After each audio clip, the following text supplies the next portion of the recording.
Good morning, Dr. Laptis Francis.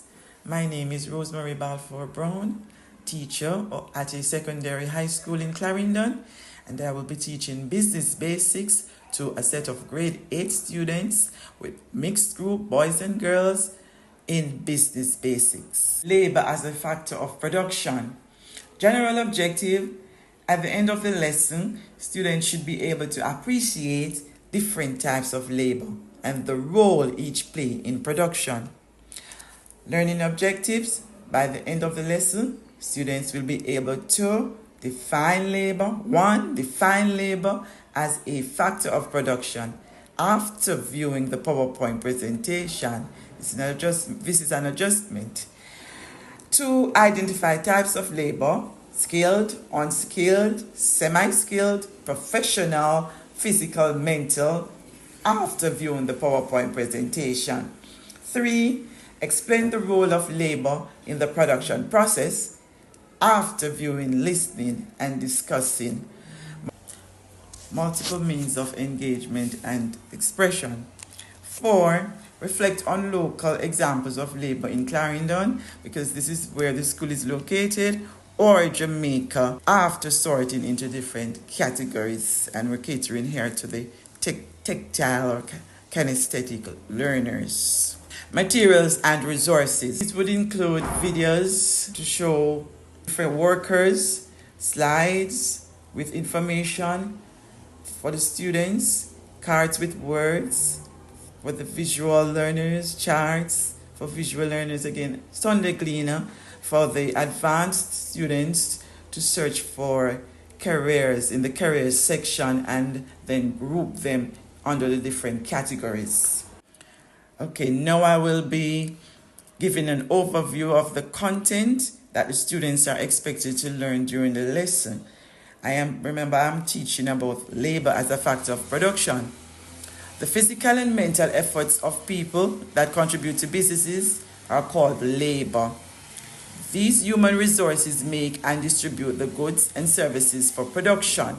Labor can be subdivided into different skill levels, including managerial and professional, skilled, semi-skilled, and unskilled. Now, a table will be shown here. So we have the different skill levels, the meaning, and some examples. So managerial and professional labor. These now require high levels of technical skills, the ability to lead subordinates within an organization with good communication and conceptual skills, high levels of education. And some examples are like accountants, engineers, doctors, lawyers, teachers, nurses, entrepreneurs. The skill labor now, high levels of education in the workplace. They are expected to complete complicated tasks that require a combination of education, and some examples: chefs, technicians, computer operators. Semi-skilled, high levels of experience but usually not high levels of education, like waiters and caterers. Unskilled, little or no experience, like garbage collectors, street cleaners, household helpers, newspaper, etc. Now the students, I will be doing the teaching and learning activities where the teacher and the students will be involved in the actual lesson. I'll be using the 5E model. Firstly, I'll be engaging the students to engage. So what is my reason for engaging, or my goal for engaging the students? To determine if students are aware of jobs or careers in their communities. So students will be asked, what jobs do people do in their community? I'm expecting them to respond here by telling me of whatever they do. They're going to tell me dressmaker, hairdresser, whatever they tell me, I'm supposed to record it. Secondly, teacher will show a short video of Jamaican workers. Example: farmers, teachers, shopkeepers, taxi drivers. Think, pair, share. So the students will be paired here and they will be asked questions. Which of these jobs involve physical work?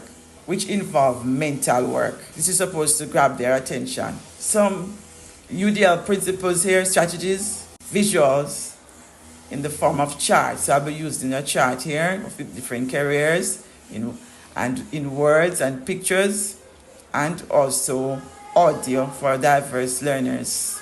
Oral discussion for verbal processes. After we have identified, we're going to discuss and ask. I'm going to ask the students what do they do, what role do these people play, and also pairing for peer support. Explore.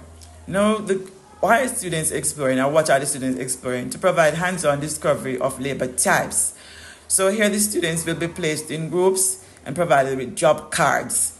Example, words written with job titles: nurse, mason, accountant, vendor.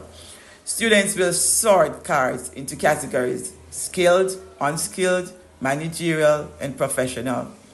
Students will also cite examples from their communities, including jobs from Clarendon. Example: sugarcane cutter, market vendor. UDL strategies here employed: tactile sorting for kinesthetic learners, group work to help students develop social skills and teamwork, and they're going to use real-world culturally relevant examples. Explain.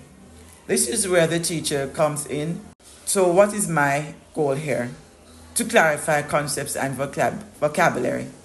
So the students, I will be using a PowerPoint presentation to explain: 1, the definition of labor; 2, types of labor; and 3, importance of labor in production. So visual aids will be used, handouts. Students will be given handouts, slides to the computer, and they'll be able to take they will get explanation. I'll be doing clear step-by-step explanations from the PowerPoint presentation. The next step, elaborate. What's the goal here? Students will apply learning to real life and deepen their understanding. So the students will be presented with a scenario. You're starting a small business selling chickens. What labor do you need? Here the students are expected to write or draw their labor plan. Who they would hire, what tasks each person will do. Students will be encouraged to share their ideas. And also students will be encouraged to include family and community members to play active roles. Students will also design the uniform for their favorite job. UDL principles here applied. Students have a choice of writing or drawing, scaffolded prompts for support, and students will give examples of small businesses that they could engage in, and also identify small businesses in their community. Okay, I am now at the evaluation stage in the lesson, and this is where what's my purpose here? My goal here is to assess understanding. If the students understood the lesson, and they could also reflect on the lesson. So I'll be doing a quick quiz with the students. They could respond orally or written. Orally for those who have challenges with writing, and written for those who do not wish to speak, but they would want to express themselves. So I'd ask 1, what is labor? 2, name one skilled and unskilled job. 3, why is labor important in production? And in order for them to leave the class, because this class will soon be finished, they will have to tell me one thing they have learned about labor today. So I'm going to use multiple formats of quiz, as I said before, oral or written if they so desire. Oral responses for the non-readers, those who talk a lot and those who have difficulty with writing. Written for the advanced learners, and pictorial for the visual learners. How do I include differentiation in my lesson? 1, by providing sentence starters for students with writing challenges, so I can help them to start their sentences. Allow movement breaks or flexible seating during the group work. So I allow the students to move around. 2, 3, use pair bodies for students with reading difficulties. So I'll pair one student who is a non-reader with one student who can read, so they can assist each other. For students with ADHD, I could use fidget stools, or I would put them close to my desk so that I could monitor them so they won't be disruptive in the class. And 5, for the advanced learners, now I'm going to allow them to use the career section of the Sunday Gleaner, where they will search through, identify other examples of jobs, and then they will categorize them according to skilled, semi-skilled, managerial, and professional. This topic could be integrated with guidance, which is a subject which the students do, where from second form they are required to think about what career they would want to go in. So this lesson could help to stimulate them, and they could link it with their guidance class. Now, after having taught the lesson, as a teacher, I need to reflect, as well as the students need to assist in the process also of reflecting. So for the students will state the differences they observed in the lesson and explain how it impacted their learning. I will allow the students to do it orally, or those who desire to write could write a paragraph so that I could read it and have it for my journal, my reflective journal. Secondly, the teacher, as the teacher of the class, I will have to reflect as well. How did the lesson go? So I will be using a teacher reflection and lesson evaluation sheet. And these are some of the things that I will be looking at. So I will be looking at reflecting on the lesson. I will be looking at some accomplishments. Did I accomplish or did I not accomplish these? Lesson plan was completed with all elements in view. So I would say yes if it is so, or no if it's not so. Punctual start to the lesson. I will be looking at connections were made to topic and linked to students' previous knowledge. I will also be reflecting on introductory activity engaged and stimulated, if the introductory activity engaged and stimulated students' interest. I will also be reflecting on differentiated teaching strategies. Did I employ enough of those or any at all? I will also be evaluating myself on learning outcomes and specific objectives if they were realized.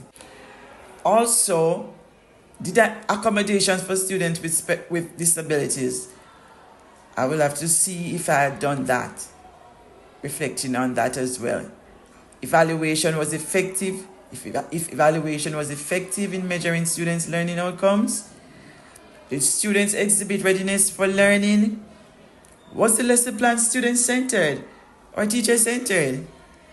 And were the students able to complete the assessment activities or the tasks correctly and with the time limit? My lesson would have ended, so I would have allowed the students to exit the classroom. And thank you for listening. Have a good day.